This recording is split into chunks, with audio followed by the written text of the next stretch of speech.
Hi, welcome back to Fried Gold. My name's Dan, and today, because there's not a lot of movies coming out, I'm going to be talking about my most anticipated movies that I'm looking forward to coming out. In these weird times, I'm really looking forward to seeing anything at all. I just want to get back in a cinema, but these are the 10 that I'm really looking forward to. I'm not putting like a date on them, like it's not the most anticipated for the rest of this year or for 2021. It's literally just my 10 movies that I know are in production or that have been kind of greenlit and everything that I'm aware of that I'm looking forward to. So let's get into it. So number 10 is going to be Wes Anderson's The French Dispatch. I've got a bit of a weird relationship with Wes Anderson in that I appreciate his films more than I personally enjoy them. Like some people absolutely love Wes Anderson, some people just don't get it. I get it, it's not for me. I get the charming kind of quirkiness to it, and don't get me wrong, his movies are aesthetically, more aesthetically pleasing than anyone else's really. I mean, the use of symmetry and set design and the color palettes and everything, beautiful stuff, but I've just never really found myself to be that taken with a Wes Anderson film. But that said, when one comes out, I know it's going to be good. I know it's going to be among the best of the year. The French Dispatch has a really intriguing trailer. I like the black and white elements to it. I like the color scheme that they're going with when it's not in black and white. It's got a ridiculous cast featuring my favorite actor, Bill Murray. I'm excited to see more out of Timothée Chalamet, see if he can show some kind of comedic chops a bit and do a bit of more like a zanier role. So looking forward to seeing that. And I'm just collected for the general collective anticipation that would naturally surround a Wes Anderson film. So yeah, number 10, The French Dispatch. And number 9 is going to be Mank. This is David Fincher's new movie, and it's about the screenwriter of Citizen Kane and how him and Orson Welles kind of clashed while they were creating it. And the main character of the film is going to be played by Gary Oldman. So you've got one of the best directors directing one of the best actors in a movie which also was directed and acted by one of the best ever, but it's about the creation of one of the greatest films ever made. So it's got a lot of potential, lots of source material. David Fincher, he hasn't done a film since Gone Girl, which was 2014, so about 6 years now. But he's done TV since then. He's done Mindhunter and House of Cards and stuff like that. And for my money, David Fincher is probably top 3 filmmakers in the world. I think just his meticulous attention to detail and the way that he can create mood and tell language visually. I just love him. I love the guy. I'm excited to see him return to the medium. I'm excited to see Gary Oldman's lead a movie. And the one thing that really concerns me a little bit is that David Fincher's dad wrote the screenplay for this. Now, I don't know a lot about David Fincher's dad. I believe he is a writer. When you look at some of the writers that David Fincher's worked with in the past, like Aaron Sorkin and people like Gillian Flynn, it does make me feel a little bit is the script going to be as good as it can be? But I'm sure David Fincher wouldn't have taken on the project if he didn't think it was good enough. So number 9, Mank. At number 8, we've got Next Goal Wins. Now this is Taika Waititi's next film. It's about football, which is one of my passions. It's a sports movie, so it's something new from him, but it's going to be a comedy. Michael Fassbender's in it, Elizabeth Moss is in it. I can't actually remember who else. I think Armie Hammer might be, and I think there's a couple of other big names in there. But if you saw my 5 favourite filmmakers working today video, then you'll know that Taika Waititi is, I was going to say slowly creeping up my list. He's quickly creeping up my list of favourite directors. He probably just breaks into my top 5 right now. I love Thor Ragnarok and I love Jojo Rabbit, and then I liked Boy and I liked everything else he's done. But those are my 2 favourites, Jojo Rabbit and Thor Ragnarok. This one, Next Goal Wins, I'm really excited for. I feel like I've finally got Damien Chazelle in the last year or 2. Before that, a bit like Wes Anderson, his films were kind of quirky and stuff, but I just wasn't quite on that wavelength, and I feel like now I've got his films. So I'm excited to see Next Goal Wins, and I'm excited to see Michael Fassbender in a good movie again, because it probably will be a good movie, and he hasn't been in one for a while. And then, I think when he releases that, and then Thor Love and Thunder, I think he could potentially be, one of my favourite filmmakers. I mean, he already is probably number 5, but he could get up to 4 or even 3, depending how well he does. So yeah, really looking forward to Next Goal Wins. But there's been no trailer or anything yet, so it's hard to get super excited about it. All right, number 7. This is a weird one. I didn't really know where to place this because, in some ways, I'm looking forward to this more than anything else in the world that's coming out. But then also, the films on this list are very prestigious, and this is a franchise film, and it's very detached and different than all them, so it feels weird putting it high up. But SpiderMan 3, that is one of my most anticipated for sure. Put it at number 7 just for the sake of it, but it could be higher. But yeah, Spider-Man, if this is like your first time watching the channel or you haven't watched much of the channel, something you need to know about me is I'm a fucking massive Spider-Man fan. I adore I think probably Peter Parker is my favorite character ever created. You know, Spider-Man and Spider-Man 2 are two of my favorite movies ever made. I love the MCU version. Into the Spider-Verse was my favorite movie of 2018, and I even really like, I think they're my least favorite of the bunch, but I even really like The Amazing Spider-Man. Not so keen on the second one, but I find something to love in every iteration. I've read some comics, not enough. I do need to read more comics, but I've read some comics and graphic novels. Played the PS4 game, that was amazing. Grew up watching the 90s TV show, loved that. The Spectacular Spider-Man as well, the Ultimate Spider-Man, like all these different cartoons. Spider-Man has been part of my life forever. I remember for my 7th birthday I got like a silly string thing where you could like put it on your wrist and it like had a button and it was like you were shooting webs. Always been a massive Spider-Man fan, and I can't wait to see where they go with Spider-Man 3. Of all the Spider-Man villains that have never appeared in a film, my personal favourite is Kraven the Hunter. I love Kraven the Hunter, and if you haven't read Kraven's Last Hunt, that's one of the best graphic novels you'll probably ever read. It's amazing. I would love to see Kraven the Hunter, and I think, you know, spoilers for Far From Home if you haven't seen it yet, I guess. Yeah, so basically at the end of it, Mysterio reveals Peter Parker's identity, which would be a perfect catalyst for Sergei Kravenov to then hunt down Peter Parker / Spider-Man. So I would love to see a Kraven the Hunter. I think the way that the last movie left off leads perfectly into Kraven. They haven't done him yet. I'd love to see someone like Andy Serkis take on the role. I remember seeing a fan casting of Jason Momoa, which it wouldn't be bad casting. Like, he's got the physique and everything, and he's kind of known for playing those roles. But at the same time, it's maybe a bit too obvious of a casting, and I don't know if he's going to be able to do like a Russian accent, if he's going to have a Russian accent. But then someone told me that Ulysses Claw, played by Andy Serkis, is like a riff on Kraven the Hunter anyway. I googled it, nothing came up, so I don't know if that's true, but I think Andy Serkis would be a really good piece of casting for Kraven. J. Jonah Jameson, obviously, is going to be introduced as well. That is something that like me and Matt, we saw that movie together, and the end credits came on and J. Jonah Jameson came up, and I lit up like a little boy. Honestly, I just love J.K. Simmons as J. Jonah Jameson. I love J. Jonah Jameson anyway. But really excited to see a kind of new take on it, more like media related rather than like print news and all that stuff, and just to see J.K. Simmons back in the role.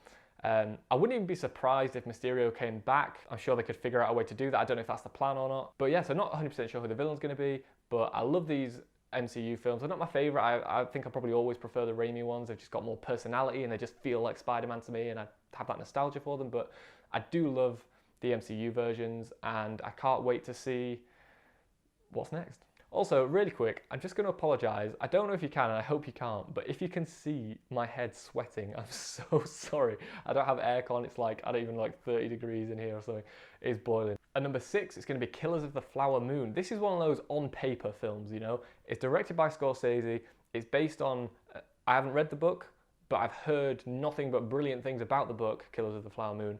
The two people that have been cast so far are Leonardo DiCaprio and Robert De Niro, Scorsese's two muses finally working together. They did that short movie, The Audition, with Brad Pitt in like 2015 or 16 or something. But this is their first proper feature film together. The Irishman showed me that Scorsese's still got it. Not that I was really ever in doubt, because before that, Silence was his last movie, and that was really good, and before that it was Wolf of Wall Street. So Scorsese has clearly still got it. DiCaprio's clearly still got it. De Niro seems like he's still got it. Usually with these kind of films, like I remember being super hyped up for Phantom Thread because it was Paul Thomas Anderson and Daniel Day-Lewis again, and I was expecting like another There Will Be Blood. Normally when you kind of go in with the expectations of how it looks on paper, they normally don't meet those expectations, the film. The Irishman, I thought was one of the best movies. I think I actually said, in my opinion, it probably was the best movie of 2019, but even then it didn't live up to the hype for me because it was Scorsese, De Niro, Pacino, Pesci, Harvey Keitel, so it probably won't be as good as I'm imagining in my head, but it could still be really, really good, and I'm expecting it to be one of the best films of the year and be up for a few Oscars and stuff like that, so really looking forward to Killers of the Flower Moon. Alright, at number 5, it's Last Night in Soho. Now, again, if you're new to my channel, something you might not know is Edgar Wright is my personal favourite filmmaker. I'm annoyed that this has been pushed back to 2021. It was meant to come out this year, but obviously that can't happen because of what's going on in the world. But so yeah, 4-year wait for an Edgar Wright movie. It's going to be tough. I loved Baby Driver. That was my favourite film of 2017. Haven't seen a film since that I liked as much. On the basis that it's an Edgar Wright movie, I'm sure I'll love it, but I'm not anticipating it as highly as I could be, just because the cast doesn't really stand out to me. and neither does the genre. Like, I'm not a big horror or thriller guy. Like, comedy's kind of my pocket, like comedy, animation, action. They're kind of my favorite genres. I'm not really big on like horror and thriller stuff. I tend to like more kind of light-hearted stuff. But I think he'll do a brilliant job because he's been, I mean, I think his biggest inspiration to even get into movies in the first place was Sam Raimi with the Evil Dead movies and stuff. So I'm sure it'll be good. He knows what he's doing behind the camera. I'm sure he'll be, you know, he takes in a lot of horror. I'm sure he'll be able to do something really cool with it and really interesting. So yeah, looking forward to that. But I do want to see a trailer because I have no idea what the vibe's going to be as of yet. I know he's said, you know, it's going to be a horror thriller, but like, is it going to be like kind of light-hearted and like really stylistic like his movies usually are? Or is it going to be more immersive and kind of old-fashioned? I've got no idea. So excited to see that. Coming in at number 4 is Babylon. This is the new Damien Chazelle film. It's about Hollywood. It's got Emma Stone, Brad Pitt, Tobey Maguire, Meryl Streep, Michael B. Jordan. A fantastic cast. It's by Damien Chazelle. It's about Hollywood. It feels like it's pretty much tailor-made for me because I love movies about Hollywood and I love Damien Chazelle and I love Emma Stone and I love Brad Pitt. It sounds on paper very similar to La La Land, so I hope that it can feel like its own thing. I don't want it to feel like a kind of a pseudo-sequel. I do want it to feel like its own thing and have its own tone. And something that I love in Damien Chazelle's work, but that I also hope he doesn't really put in here, is his whole like achieve your dreams, but at what cost? I love that theme, but he's explored that for 3 movies in a row now. I think he needs to find a new angle, a new theme to explore because I just think it's, you know, he's kind of redone it a few times and it's like, does he have something else to say? So I'd really like to see what else he has to say. But it's going to be a bit like Once Upon a Time in Hollywood from what I've read, in that it's going to have historical figures and fictional characters. So really excited to see that. Coming in at number 3, it's Tenet. I don't think I have to explain what this movie is, but I will anyway. It's the new Christopher Nolan movie, and it's kind of a big, it looks quite Inception-ish, both in its aesthetic and in its plot. It's like a big, almost like heist-looking movie, a big kind of action thriller thing with time travel elements. And well, he said it's not time travel, it's time inversion, but for all intents and purposes, they're the same thing until we see the movie and we find out the distinction. For all intents and purposes, it is a time travel movie. But yeah, it looks like he's doing something completely different with it, and it looks big and innovative and exciting, and I can't wait to see Tenet. I've watched the trailer far too many times. The music sounds brilliant. It's been scored by Ludwig Göransson, who I really like. It's been shot by Hoyt van Hoytema, who I really like. Yeah, great director, great cinematographer, great composer, great cast, and you know, I loved John David Washington in Black Klansman. I haven't seen Ballers yet, but I love what I've seen him in so far. And I can't wait to see Tenet. It looks like it could be a kind of a game changer. And number 2 is going to be Dune. This is Denis Villeneuve's new movie, and I suppose if I had to pick one director right now that I think is like the best in the world, like who would I pick to come up with the new masterpiece? Probably would pick Denis Villeneuve. The book that it's based on, I know there's a series of them, but Dune as a kind of IP is considered to be a masterpiece already, kind of a literary masterpiece. The cast is ridiculous. I am sad that they didn't get Roger Deakins to shoot it. I think Hans Zimmer is doing the score for it. But yeah, it's Denis Villeneuve taking on an amazing IP from what I've heard. I need to read that as well. And it's got a fantastic cast, and I would trust Denis Villeneuve to do anything right now. In my opinion, Blade Runner 2049 is his best movie to date, and I'm fully expecting Dune to eclipse Blade Runner 2049. I think it could be absolutely amazing. Like, I've heard early reports saying it's along like Lord of the Rings kind of levels of epic, and normally I wouldn't buy into that kind of early hype, but I kind of believe it this time. It's exactly what I'm expecting it to be. I think it ought to be one of the best sci-fi movies ever, really. So really looking forward to Dune. I know I'm putting a lot of expectations on it, and probably everyone else is as well, but I think the reason people have those expectations is because they could happen. But coming in at number 1 is The Batman. Do I expect The Batman to be as good as Dune, or as good as Tenet, or as good as Mank, or as good as Kills the Flower Moon? No.